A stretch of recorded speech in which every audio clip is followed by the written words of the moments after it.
webinar about IRS and FTC guidelines. Today, our webinar is related to remote work tax firms, the rest that nobody is talking about. Now, obviously, with the last couple of years, work from home has definitely increased significantly, but with it, the risks of businesses has increased significantly as well because home networks are nowhere near as secure as office networks. So most tax firms now have staff that are working outside the office unsecured. Remote work expanded during the pandemic and has never fully reversed. For tax firms, this means staff accessing Drake, ProSeries, client portals, and financial data from home networks and personal devices that were never designed or secured for this purpose. So the IRS Publication 4557 does require you to address these issues. 58% of small professional firms now have at least one employee that's remote. 67% of remote workers use personal devices for work tasks. 3 times higher breach risk for remote workers versus office-based staff. So think about that. Just working from home, your risk is 3 times higher than if you were working in an office. 0 firms we review that have a documented remote work policy. So oftentimes when we come into tax or office firms, we haven't come into a situation yet where the firm has a remote work policy. A home network is not a secured network. So a lot of home networks that we have come across have default router credentials. So most home routers are still running on the default admin credentials. So the username is admin, the password is admin or password. Any attacker on the same network or nearby can access and monitor all traffic, including tax software sessions. So this is a significant risk to the business and to the data that's going on the network. Shared network with Internet of Thing devices. So smart TVs, thermostats, cameras, gaming consoles, they all share the same home network. These devices rarely receive security updates and are common attacker entry points, giving access to everything on the network. So a lot of times when we work with businesses, we create different sections of a network, one of which is meant for Internet of Things devices.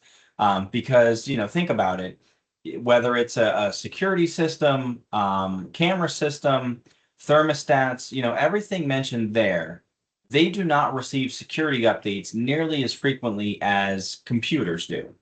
So, if there's one vulnerable device on the network, everything on the network is vulnerable.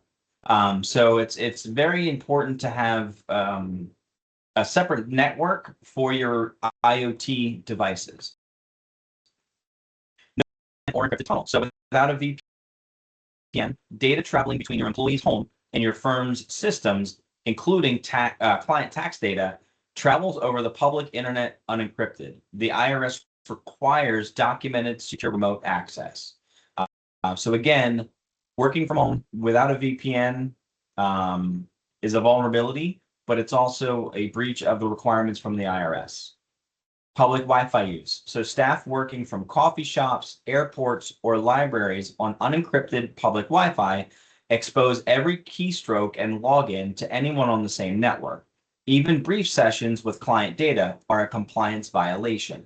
We mentioned time and time again the importance of securing your computer, your device, when using public Wi-Fi, or if at all possible, avoid using public Wi-Fi at all, and use a hotspot on your phone. That's obviously secured as well. Your staff's personal devices are a compliance gap that you may not know about. So the IRS Publication 4557 that we've referenced previously requires that every device that accesses client data be listed in your WISP, which is a document that the IRS requires every tax office to have. Encrypted and under your firm's security policy.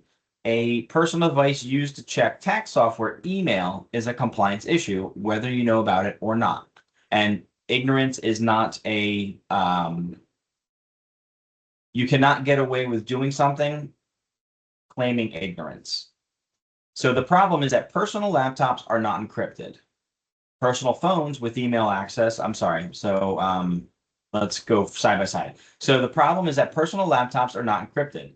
The requirement is that BitLocker for Windows or FileVault for Mac on any device accessing client data.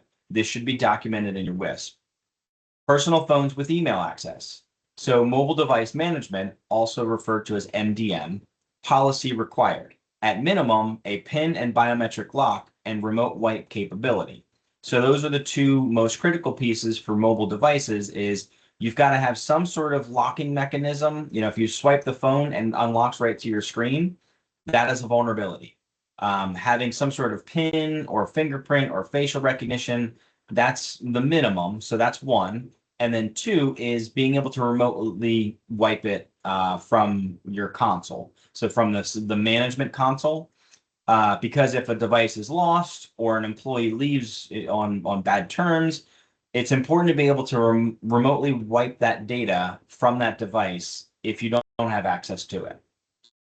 Client data stored locally on personal devices. Data must be stored on firm managed encrypted systems, not on local desktops, downloads, or personal cloud.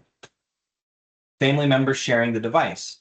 Separate user accounts are required on any shared device, home or in the office.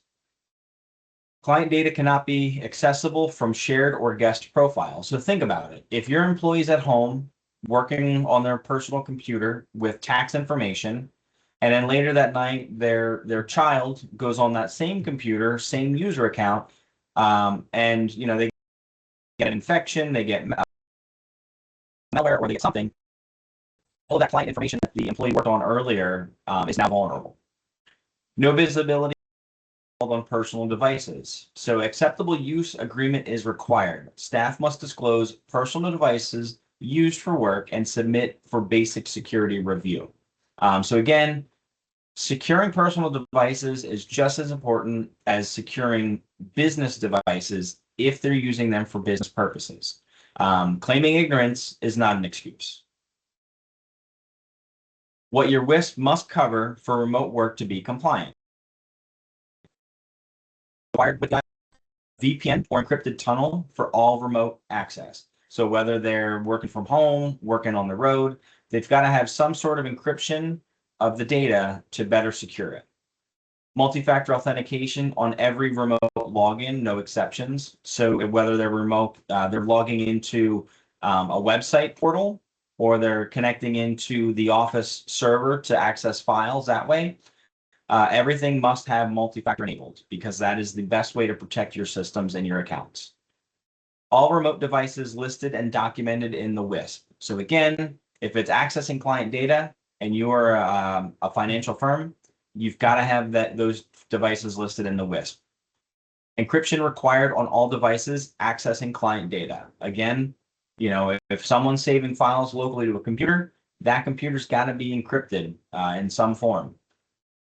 Remote wipe capability on all authorized devices, whether it's a business device or a personal device. If it's accessing business data, it's got to have remote wipe capability.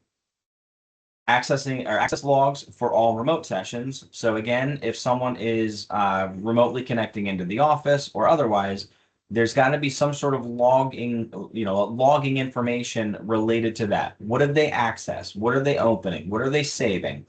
Because if there's a breach, the WISP requires these types of logs to hand them over to the IRS during their investigation. And then a separate network segment or VLAN where possible. So thinking about the Internet of Things devices and stuff like that.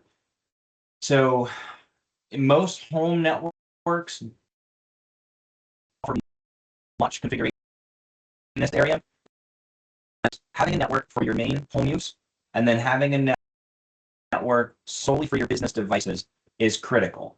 And then, if you take that a step further, maybe you have one for personal computers, one for work computers, one for the Internet of Things devices. You just have it segregated so that if anything happens on one network, it can't spread to the entire network. And then add to your WISP. So list of all authorized remote workers. So any employees that are working remotely. List of all approved remote devices. So if it's a remote device or employee-owned device and it's accessing client data, it's got to be listed. Remote access procedures and approved tools. So how are people remotely accessing the data and what tools are approved to be able to do that? Prohibited activities when working remotely. So there are definitely things that you can do online that increase the risk to your computer, your network, your data. So in your employee handbook, there should be some sort of list of devices that they're accessing client information on. So remote access without a VPN is a documented IRS violation. If an employee is working remotely for your business, your tax firm, your financial firm, they've got to have a VPN. If not, you're in breach of the compliance requirement with the IRS. So if an employee is accessing your tax software from home without a VPN, that session is unencrypted and undocumented. Both the IRS and the FTC consider this a failure of your required security controls. So how can you build your remote work policy? Here are the 6 things that we recommend as a good starting point, a good foundation. So 1, approved connection methods. Define exactly how staff may connect remotely. There's a VPN is required. Public Wi-Fi is prohibited unless your VPN is activated. Document the approved tools by name. So the more information that you list related to remote connectivity, the better. The IRS is going to want as detailed as possible, and if you have that, then that's great. 2, approved devices. List every device authorized to access client data. Unapproved devices must be blocked. Each device must be encrypted and documented in your WISP. So if they are accessing client data, or they have a business email on their phone, anything like that, it has got to be listed and encrypted. So if it's not listed, if it's not encrypted, you're in breach of the compliance requirements. Screen lock and session timeout. So require automatic screen lock after 5 minutes of inactivity. Define maximum session lengths for remote tax software access. This is good because if say someone's working in a coffee shop and they're sitting there, they've got their VPN on, everything's great, and for some reason they may step away from their computer, or maybe their computer's on and they take a phone call. If they do not touch the computer for 5 minutes, it will automatically lock the screen. And why that's important is if you leave a computer unlocked and you step away, or you're not paying attention, or you're on the phone, that unlocked computer is a huge risk. Anybody that walks by or is near to it can gain physical access to it and be able to see anything on that computer. And then the maximum session length, if you have a remote connectivity into your tax software, it's always good to have some sort of maximum connection length, because say that a device was taken over. If you've got a maximum length for the session of a few hours, if the device is taken over, that session will time out at least in a few hours. So that particular vulnerability would minimize risk after that session timeout expires. Home network baseline standard requires staff to change their router default credentials, use WPA3 encryption, and separate work traffic from home Internet of Things devices where possible. So this is where the admin username with the password of password or admin, which is very common. We set up plenty of home routers, and that is a very common default username and password. So changing that information is important. WPA3 encryption is the latest and the most secure at this point. There's always criminals trying to break this stuff, so it'll only be a matter of time. And then the Internet of Things devices is considered one of the most vulnerable areas of devices because, again, they don't receive updates and security patches very often at all. So, Ring devices and cameras and security systems, smart TVs, it's very important to keep those devices on their own separate network. And then number 5, prohibited activities. So explicitly prohibit printing client data at home, storing data on personal cloud services, and using personal email for client communications. Why that is important is printing the client data at home. So your printers have storage built in. So when you print something to the printer, it's saving it in storage and then it prints it out. So say that something happens or you eventually recycle that printer, technically there could still be some client information on that printer, which is why it's important, to not use your home printers. And then on the flip side of that, if you print client data out and you leave it on the printer and something happens, say that someone breaks into your house or someone grabs it by mistake and misplaces it, now that client information is somewhere it shouldn't be. And then personal cloud. So whether it's Google Drive, OneDrive, Dropbox, saving client information on personal cloud storage is a huge risk. If you save it there and you forget about it 4 years later, it's still there. That has been at risk that entire time. And the problem is, if that ever was compromised or breached, it falls back on the tax firm that stuff was compromised. And then the personal email, well, that's for obvious reasons. There's no tracking the correspondence with the clients if someone's using a personal email. If the client shares personal information in the emails, the personal email is much more vulnerable than business email. Business correspondence should not be handled through personal email. And then annual review and sign off. Remote work policy must be signed by each employee annually and stored with your WISP. This is your documentation of compliance. So all of these things and everything in the WISP, your employees need to sign off that they will do things to the requirements, to the compliance requirements, and they're signing the form saying that they will do that. And again, that is what that sign off is letting the IRS know these employees are compliant, they're doing what they say they're doing, and following the guidelines. So do you know which devices are accessing your client data right now? Most firms, they can't answer that question. And what we offer is a free 30-minute business risk review. We ask a series of questions to gauge your knowledge of what's configured, how the environment, your business environment is set up, what things you do know, what things you don't know. And once we go through the 30-minute risk review call, we put together a summary of the call and the discussion. And we provide that to you with actionable items on, if there were things you weren't sure of or you knew you didn't have configured properly, those things will be listed in our review, in our summary. And then you can take that information and resolve those problems, resolve those gaps yourself. Or if you already have an IT provider, you can provide the list to them and have them resolve any of the gaps. And the ultimate goal is we're offering these calls free 30 minutes, and there's a lot of information that you'll get out of it. And if you don't use us, that's perfectly fine, but at least you will be more aware of your situation. And, whether you resolve it or you have another company resolve it for you, at least you'll be a more secure business. Now, obviously, if you don't have a partner that you're working with and you're not comfortable resolving the gaps yourself, we offer the ability to do that for you. Now, and on the flip side, say that we go through the call and you've got everything in place and everything's good, then awesome. There's nothing more that needs to be done. And we will be honest about it. If you're doing all the right things, we'll commend you and say, keep doing what you're doing.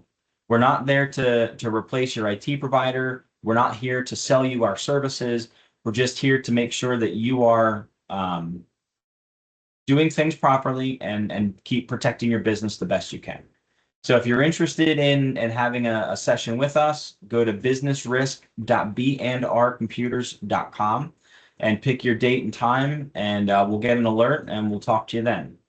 I appreciate your time today watching this webinar. If there's any questions or concerns or anything that you have, feel free to call us, send us an email, or sign up for a business risk review. Thank you for your time. Have a good day.